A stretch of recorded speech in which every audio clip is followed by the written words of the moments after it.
नमस्कार मित्रांनो, मी हेमंत. मित्रांनो, केतन अग्रवाल हत्याकांडाने पूर्ण महाराष्ट्र तर हादरलेलाच आहे, पण देशभरात याची मोठी चर्चा आता सुरू आहे. सिया गोयल या केतन अग्रवालची फियॉन्से म्हणजे त्याची होणारी बायको हिने लोहगडावरनं, पुण्याजवळच्या लोहगडावरनं कठड्यावरनं दरीत ढकलून केतन अग्रवाल याचा खून केला आणि या खुनात सिया गोयलला तिचा प्रेमी चेतन चौधरी याने साथ दिली. दोघांनी मिळून ही हत्या केली. सिया गोयल आणि चेतन चौधरी ही जोडी आता पूर्ण महाराष्ट्रात गाजतीये त्यांनी केलेल्या या खुनामुळे. पण चेतन चौधरी आणि सिया गोयल यांची ओळख कशी झाली, यांची भेट कशी झाली, त्यांचे प्रेम संबंध कसे जुळून आले आणि ते हत्याकांडापर्यंत कसे पोहोचले याची एक वेगळीच कहाणी आहे. एक दोन दिवसांपूर्वी सिया गोयलचा भाऊ, सिया गोयलला तर 23 जूनलाच पोलिसांनी अटक केली आहे, चेतन चौधरीला पण अटक केली आहे. 7 दिवसांच्या पोलीस कोठडीत हे आहेत.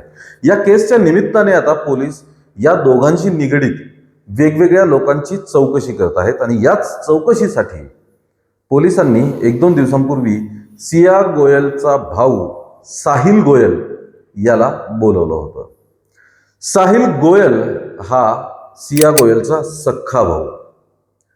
साहिल गोयलला क्रिकेटची फार आवड. तो पुण्यातल्या वेगवेगळ्या क्लबतर्फे क्रिकेट खेळतो. क्रिकेट चांगलंही खेळतो.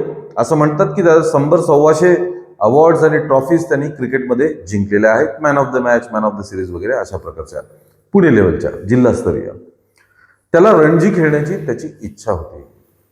कोइन्सिडेंटली म्हणजे योगायोगाने सिया गोयलचा प्रियकर चेतन चौधरी हा सुद्धा क्रिकेटचा फॅन, क्रिकेट खेळण्याची त्याला आवड. त्याने सुद्धा 100-125 ट्रॉफीज आणि वेगवेगळी बक्षिसं जिंकलेली आहेत. हे दोघेही जण क्रिकेटर म्हणजे सिया गोयलचा प्रियकर आणि सिया गोयलचा भाऊ. 1-1.5 वर्षापूर्वीपर्यंत सिया आणि चेतनची ओळख सुद्धा नव्हती. योगायोगाने वेगवेगळ्या क्लबकडनं खेळत असताना चेतन चौधरी आणि साहिल गोयल या दोघांनाही एका टुर्नामेंटसाठी एकत्र एकाच क्लबतर्फे खेळण्याची संधी मिळाली. म्हणजे दोघंही जण एकाच टीममध्ये आले आणि त्यांनी ती मॅच खेळली. त्यानिमित्ताने एकाच टीममध्ये खेळत असताना या दोघांची ओळख झाली. सिया गोयलचा भाऊ साहिल गोयल आणि चेतन चौधरी जो दुसरा खुनी आहे, या दोघांची ओळख झाली, मैत्री झाली आणि मग ते सातत्याने सोबत खेळू लागले. एके दिवशी पुण्यात 2 क्लबमध्ये मॅच होती. या मॅचच्या वेळी साहिलने आपली बहीण सिया हिला विचारलं की तुला क्रिकेट मॅच बघायला यायचंय का? जर सुट्टी असेल, तू काही करत नसशील तर चल माझ्यासोबत, आपण माझी मॅच बघ. सिया पण तयार झाली. ती म्हणाली चालेल मी पण येते. आणि सिया आपल्या भावासोबत त्याची क्रिकेट मॅच बघण्यासाठी म्हणून गेली. मॅच झाली, मॅच संपली आणि त्यावेळी साहिल गोयलनेच आपली बहीण सिया गोयल हिची ओळख आपला क्रिकेट क्षेत्रातला मित्र चेतन चौधरी याच्याशी करून दिली. तेव्हा हाय हॅलो झालं, तोंड ओळख झाली आणि मग सिया गोयल ही आपल्या भावासोबत बऱ्याचदा क्रिकेट मॅच बघण्यासाठी म्हणून जाऊ लागली पुण्यातल्या वेगवेगळ्या ठिकाणी, वेगवेगळ्या क्लबतर्फे. या दरम्यान चेतन सुद्धा क्रिकेट खेळत असल्यामुळे त्यांची आणि सियाची वारंवार भेट होऊ लागली. साहिल गोयलने सुद्धा आपल्या बहिणीची मैत्री आहे, आपलेच मित्र आहेत सगळे असं समजून, एक फ्रेंड सर्कल समजून, काही म्हणणार नाही, त्यांची मैत्री होत होती.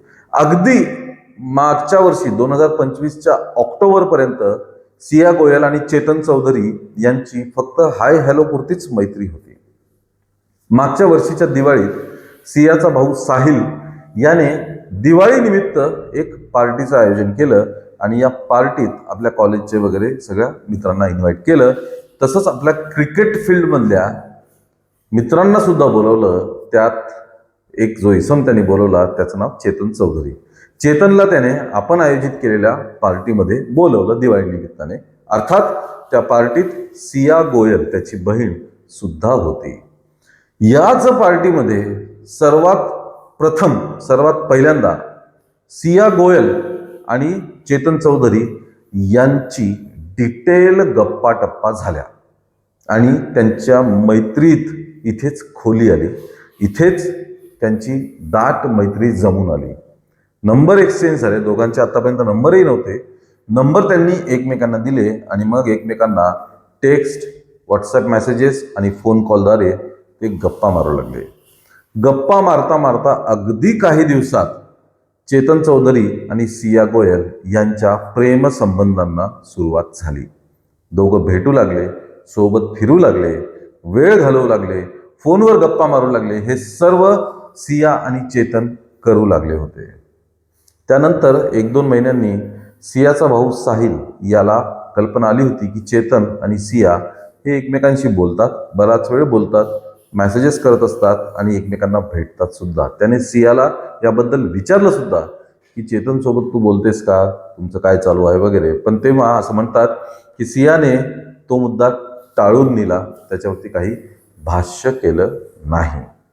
पण सियाचा भाऊ साहिल गोयल याला पूर्णपणे कल्पना आली होती की सियाचं आणि चेतन चौधरीचं अफेअर सुरू आहे म्हणून. पोलिसांनी केलेल्या चौकशीत साहिल गोयल याने ही पूर्ण घटना पोलिसांना सांगितलेली आहे. पोलिसांनी त्याचा जबाब सुद्धा नोंदवून गेलेला आहे.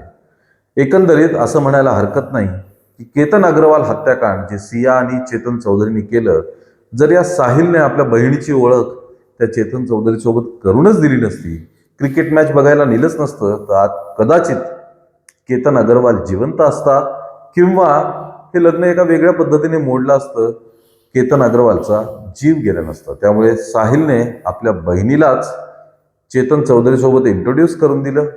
कदाचित साहिलला आपली बहीण व्यसनी आहे, ती दारू पिते हे सुद्धा माहिती असेल.